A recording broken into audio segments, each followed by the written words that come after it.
Dear students, welcome to indusgurukul.com.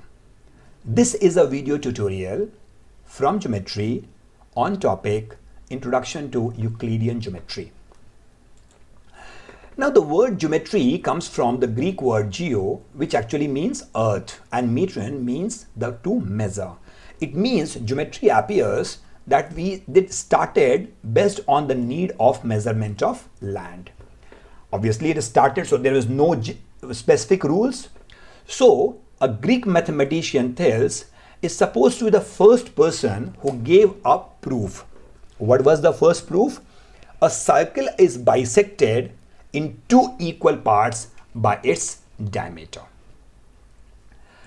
After Thales, one of his student Pythagoras, he discovered many geometrical properties. One of them was Pythagoras' theorem.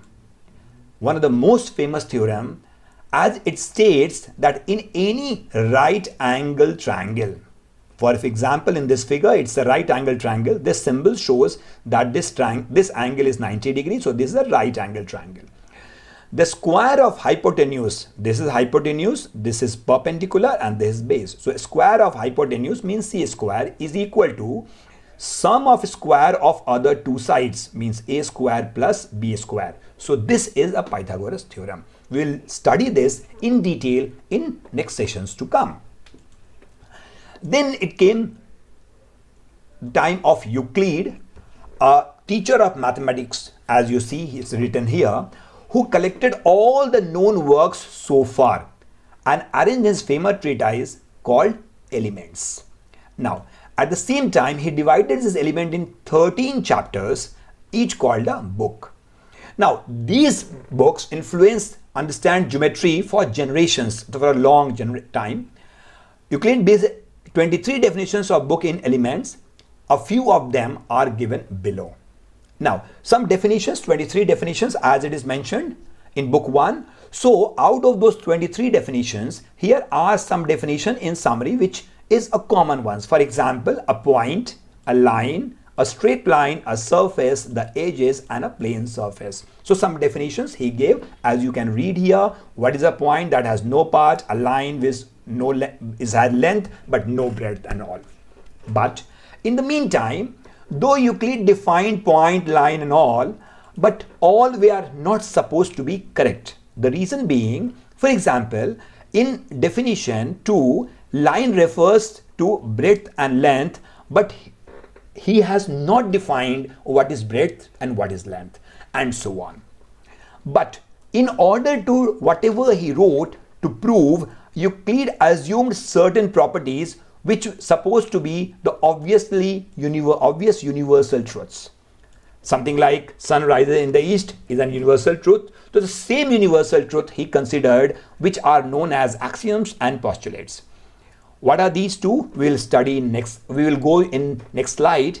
In the same time, there are some theorems. Theorems are nothing but the statements which are proved by using definitions, axioms, and other deductive reasoning. So all the theorems have a proper proof, but axioms and postulates were actually considered to be true. What were these? These are the 5 axioms by Euclid. First one. Things which are equal to same thing are equal. What does it mean? If A is equal to B and B is equal to C, it means A is equal to C. Second, if equals are added to equals, then wholes are equal. It simply means if A is equal to B and C is equal to D, if we add A and C, then B plus D will be also equal to A plus C. Means equals are added to equals, means A is added to C and B is added to D. In that case, A plus C is equal to B plus D. This is the axiom. This is something like a universal truth, what he considered true, and he didn't do anything to prove it. Third one, if equals are subtracted from equals, the remainders are equal, similar to the second one. Now third, that things that coincide with each other are equal to one another. If something overlaps exactly to one another, then both are equal. And the whole is greater than the part. Means if there is a length of 10 meters of rope, if we cut something out of it, then the smaller one will be always smaller than the whole, or whole will be greater than the part of it. So these 5 axioms Euclid took. Now postulates. Postulates are actually taken generalized conditions from geometry. These are the 5 ones. First, a straight line may be drawn from any point to other point. Something like in figure 1 you see, from 2 points, one straight line can be drawn. A terminated line can be produced indefinitely. A circle can be drawn with any center, any radius. So anywhere a center and you take any radius. So one circle can be formed. All right angles are equal to another. So if there are 2 right angles, they will be always equal. Now the 5th one says, if a straight line falling on 2 straight lines, making the interior angles and so on. So just read it, and the figure given here explains the 5th one. But the problem is there in the 5th postulate. Why? Because 5th can't be proved using the first 4. Whereas the 5th postulate can be further reduced to a smaller version by these 2. For every line M and for every point P not lying on M, there exists a unique line N passing through P and parallel to M. Means if there is a line M and there is one point P which is not on M, so from P there will be a line N passing, and this line will be parallel to. But if N is parallel to M, there is only one line. If N is not parallel, then we can draw infinite lines. But if N is parallel, then it is only one line, which is unique line, as it is mentioned here, unique line. Second, 2 distinct intersecting lines cannot be parallel to the same line. So if 2 lines are intersecting each other, okay, then they can't be parallel. Both of these 2 can't be parallel to the same line. That is what the 5th postulate has 2 further equivalent versions. Now here we are talking about something called spherical geometry. Now the point is, what is spherical geometry? When people try to prove the 5th postulate using the first 4, they failed. As a result, but in the meantime, some discoveries happened. The discovery happened, for example, we are living in a universe which is not a flat surface, it's a sphere. So the geometry of the universe we live is known as spherical geometry. And in spherical geometry, lines are not straight. So if lines are not straight, here Euclidean geometry fails. Why Euclidean geometry fails here?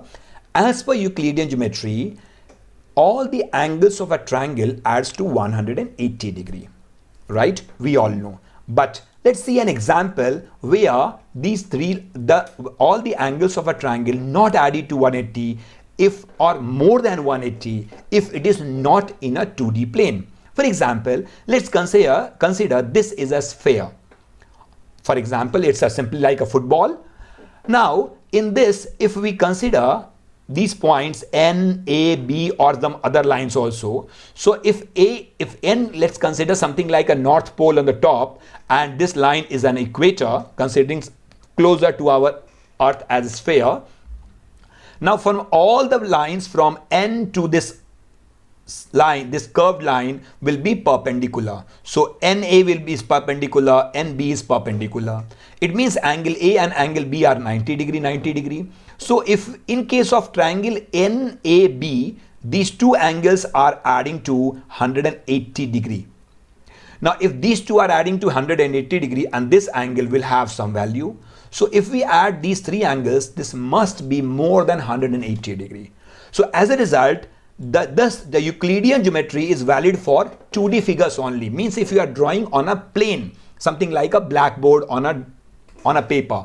But if we go through a 3D figure, then the angles, then this geometry fails and it is known as spherical geometry. So whatever Euclidean geometry refers to, it all talks about 2-dimensional figures. Euclidean geometry doesn't talk about 3-dimensional figures. Okay?